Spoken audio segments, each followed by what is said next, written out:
നമസ്കാരം. ശ്രീമതി PT ഉഷയുടെ ഭർത്താവ് ഏതാനും ദിവസങ്ങൾക്ക് മുമ്പ് മരണപ്പെട്ടിരുന്നു. വളരെ ആകസ്മികമായ ഒരു മരണമായിരുന്നു. അപ്പോൾ അതിനെ തുടർന്ന് കഴിഞ്ഞ ദിവസം ഒരു അനുസ്മരണ ചടങ്ങ് സംഘടിപ്പിച്ചു. അവിടെ PT ഉഷ വളരെ വികാരാധീനയായി സംസാരിക്കുന്നത് കേട്ടു.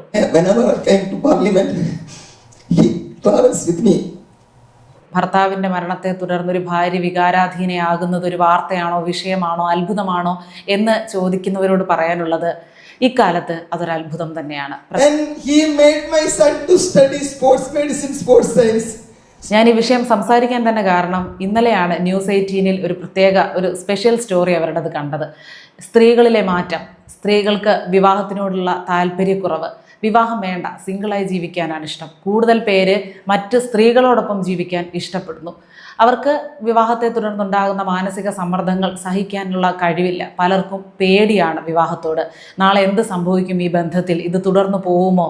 തന്നെ ഭരിക്കാൻ വരുമോ? അല്ലെങ്കിൽ തൻ്റെ സ്വപ്നങ്ങൾക്ക് വിലങ്ങുതടിയാകുമോ ഈ ഭർത്താവ്, തൻ്റെ ഭാവി ഭർത്താവ് എന്നുള്ള ചിന്തകളുടെ ആധിക്യം മൂലം അവർ ഒറ്റയ്ക്ക് ജീവിക്കാൻ ആഗ്രഹിക്കുന്നു. ഒറ്റയ്ക്കാവുമ്പോൾ വലിയ സമ്മർദ്ദങ്ങളൊന്നുമില്ല, പ്രത്യേകിച്ച് ടെൻഷനൊന്നും ജീവിതത്തിലില്ല, സുഖമാണ്, സ്വാതന്ത്ര്യം അനുഭവിക്കാം തുടങ്ങിയ കാര്യങ്ങളൊക്കെയാണ് സ്ത്രീകൾ കൂടുതലായും അതിലൂടെ ചിന്തിക്കുന്നത്. അങ്ങനെ ഒരു ട്രെൻഡ് വളരെയധികം വർദ്ധിച്ചു വരുന്നു. കേരളത്തിൽ കുഞ്ഞുങ്ങളുടെ ജനന നിരക്കും വളരെയധികം കുറഞ്ഞിട്ടുണ്ട്. ഈ ഒരു സാഹചര്യത്തിൽ ഇത്രയും വർഷം കൂടെ ജീവിച്ച ഒരു ഭർത്താവ് മരണപ്പെട്ടു പോകുമ്പോൾ ഭാര്യ ഒരു പൊതുവേദിയിൽ നിന്ന്, ഒരു സ്റ്റേജിൽ നിന്ന് നിയന്ത്രിക്കാനാകാതെ കരയണമെങ്കിൽ അവർ തമ്മിലുള്ള ബന്ധം എന്തായിരുന്നു? ഭാര്യാഭർത്തൃ ബന്ധത്തിൽ ഇനിയും വറ്റിപ്പോയിട്ടില്ലാത്ത നന്മയുടെ അംശം എന്തോ മറ്റൊരു ബന്ധത്തിലും കിട്ടാതെ അതിൽ മാത്രം നമുക്ക് കണ്ടെത്താനാകുന്ന ഒരു സമാധാനത്തിൻ്റെയും സംതൃപ്തിയുടെയും ഒരു സന്തോഷത്തിൻ്റെയും ഒക്കെ അംശം, അത് ലോകത്തെ തുറന്നു കാണിക്കുക കൂടിയായിരുന്നു PT Usha. But hope that he will be in good place. ഈ ലോകം മുഴുവൻ അറിയപ്പെടുന്ന ഒരു പ്രതിഭയാണ് ശ്രീമതി PT ഉഷ. അവരുടെ ഭർത്താവ് അവരുടെ ആ ജീവിതത്തിൽ, അല്ലെങ്കിൽ അവരുടെ ആ ഒരു പ്രതിഭയിലേക്കുള്ള യാത്രയിൽ എത്രത്തോളം വലിയ പങ്ക് വഹിച്ചിരുന്നു, എത്രത്തോളം പിന്തുണ കൊടുത്തിരുന്നു എന്നത് അവരുടെ ഈ കണ്ണുനീരിൽ നിന്ന് തന്നെ വ്യക്തമാണ്.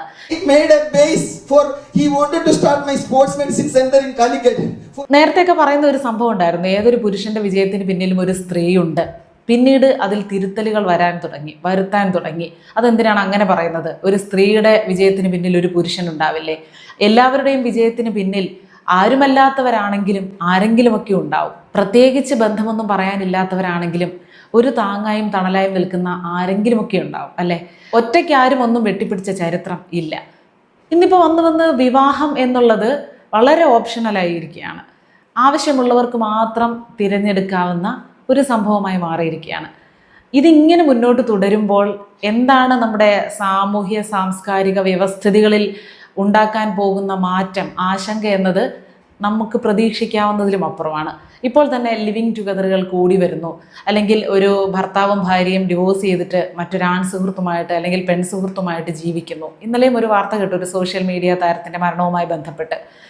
അവരിങ്ങനെ ചിലപ്പോൾ ഒരു കുട്ടി ഉണ്ടാവും, ആ കുട്ടിയുടെ ഭാവി എന്താകുന്നു എന്ന് ചിന്തിക്കാതെ പങ്കാളികളിൽ ഒരാൾ മറ്റൊരു സുഹൃത്തുമായി ജീവിതം തുടരുകയാണ്. പ്രായപൂർത്തിയായ 2 പേർക്ക് ഒന്നിച്ച് ജീവിക്കാനുള്ള ഒരു അവകാശം നമ്മുടെ നിയമം കൊടുക്കുന്നു. അതിനെ മുതലെടുക്കുന്ന കുറേ മനുഷ്യർ, അവർക്ക് അവരുടേതായിട്ടുള്ള ന്യായങ്ങളുണ്ട്. ലിവിങ് ടുഗദർ ആകുമ്പോൾ എപ്പോൾ നമുക്ക് പറ്റില്ല എന്ന് തോന്നുന്നോ അപ്പോൾ നമുക്ക് പോകാം. ഈ കടപ്പാടുകളും ബാധ്യതകളും ഒന്നും ഇല്ലാത്ത ഒരു ജീവിതം ഉണ്ടല്ലോ, അതിനെ മനുഷ്യജീവിതം എന്ന് വിശേഷിപ്പിക്കാൻ പറ്റുമോ എന്ന് എനിക്കറിയില്ല.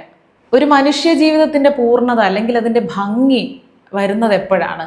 നമുക്കിപ്പോൾ അച്ഛൻ, അമ്മ, മക്കൾ, അല്ലെങ്കിൽ നമ്മുടെ സഹോദരങ്ങളോടുള്ള, അല്ലെങ്കിൽ ഭർത്താവിൻ്റെ ബന്ധുക്കളോടുള്ള, അല്ലെങ്കിൽ ഭാര്യയുടെ മാതാപിതാക്കളോടുള്ള ചില കടപ്പാടുകൾ, ചില കർത്തവ്യങ്ങൾ, ഇതൊക്കെ ചെയ്ത് പോകുമ്പോൾ അതിൽ നിന്ന് നമുക്ക് കിട്ടുന്ന സംതൃപ്തിയും സന്തോഷവും ചിലപ്പോൾ വേദനകളും നിരാശകളും ഒക്കെ ചേരുന്നതാണ് ആ ഒരു മനുഷ്യ ജീവിതത്തിൻ്റെ ആകെത്തുക എന്ന് പറയുന്നത്. അല്ലെങ്കിൽ അതൊക്കെ കൂടിയാണ്.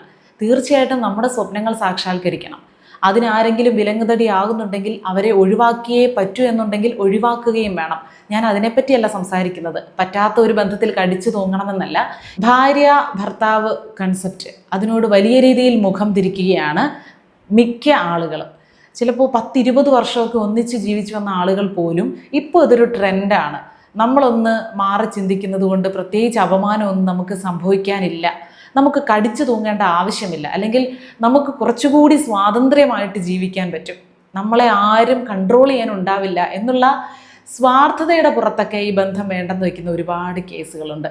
അത് ശരിയാണെന്ന് എനിക്ക് തോന്നുന്നില്ല. അങ്ങനെയൊക്കെ പോയിട്ടുള്ളവരുടെ ജീവിതത്തിൻ്റെ ക്ലൈമാക്സ് ഒക്കെ വളരെ മോശവുമായിരിക്കും.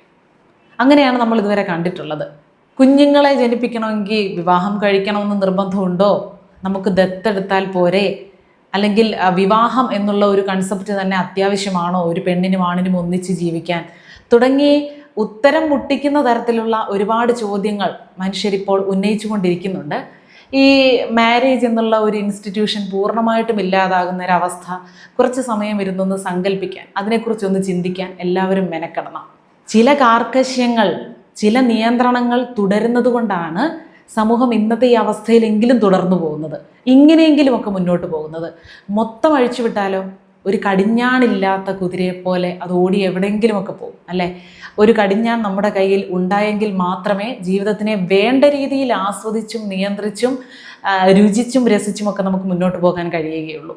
എൻ്റെ ഒരു അഭിപ്രായത്തിൽ നല്ല ഒരു പങ്കാളിയെ, കൃത്യമായിട്ടുള്ള ഒരു പങ്കാളിയെ കിട്ടുകയാണെങ്കിൽ ഈ വിവാഹ ജീവിതം പോലെ അല്ലെങ്കിൽ ഭാര്യാഭർത്തൃ ബന്ധം പോലെ രസമുള്ള ഒരു ബന്ധം വേറെ ഇല്ല എന്ന് പറയും. കാരണം നമ്മുടെ അച്ഛനോടും അമ്മയോടും സഹോദരങ്ങളോടും മക്കളോടും സുഹൃത്തുക്കളോടും വരെ നമുക്ക് പങ്കുവയ്ക്കാൻ പറ്റുന്ന, പ്രകടിപ്പിക്കാൻ പറ്റുന്ന കാര്യങ്ങൾക്കും വികാരങ്ങൾക്കുമൊക്കെ പരിമിതികളുണ്ട്. പക്ഷെ ഒരു ഭാര്യാഭർത്തൃ ബന്ധത്തിനിടയിൽ പരിമിതികളൊന്നുമില്ല അല്ലേ? ശാരീരികമായും മാനസികമായും വൈകാരികമായും എല്ലാ തരത്തിലും എല്ലാ വിഷയങ്ങളും എല്ലാം പങ്കുവെച്ച് അവർ ഒരാളെ പോലെയാണ് ജീവിക്കുന്നത്, ഒരു വ്യക്തിയെ പോലെയാണ് ജീവിക്കുന്നത്.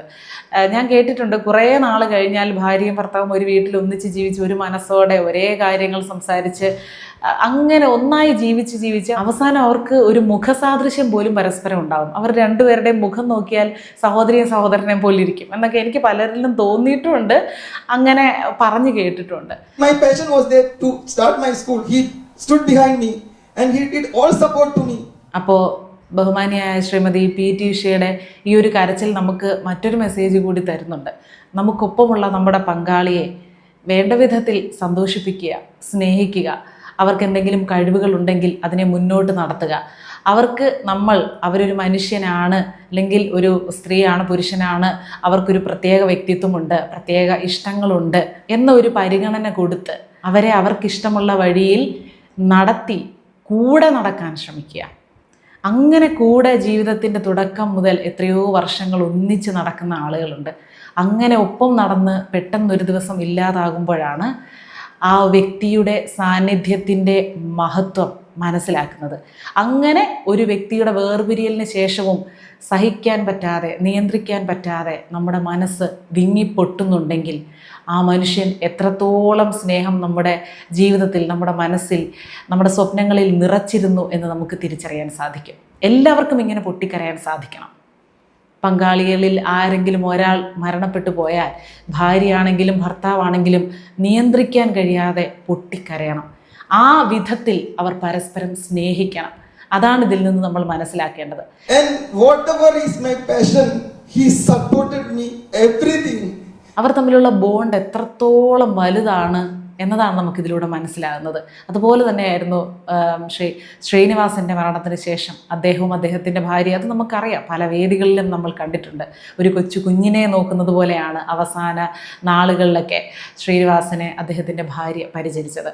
ഭാര്യയാണെങ്കിലും ഭർത്താവാണെങ്കിലും ഒരാൾക്ക് എന്തെങ്കിലും ശാരീരിക മാനസികമായിട്ട് എന്തെങ്കിലും ഒരു വൈകല്യമോ കുറവോ സംഭവിച്ചാൽ ജീവിതയാത്രയിൽ അവർക്ക് താങ്ങാകണം. ഇന്നലെ എവിടെയോ വെച്ച് പരിചയപ്പെട്ട ഒരാളുടെ കൂടെ നമ്മുടെ നിയമത്തെ ഒന്നും വകവയ്ക്കാതെ നമ്മുടെ ശാരീരിക മാനസിക വൈകാരിക സംതൃപ്തികളെ മുൻനിർത്തി അതിന് മുൻതൂക്കം കൊടുത്തുകൊണ്ട് അവരുടെ കൂടെ അങ്ങ് ജീവിക്കുക.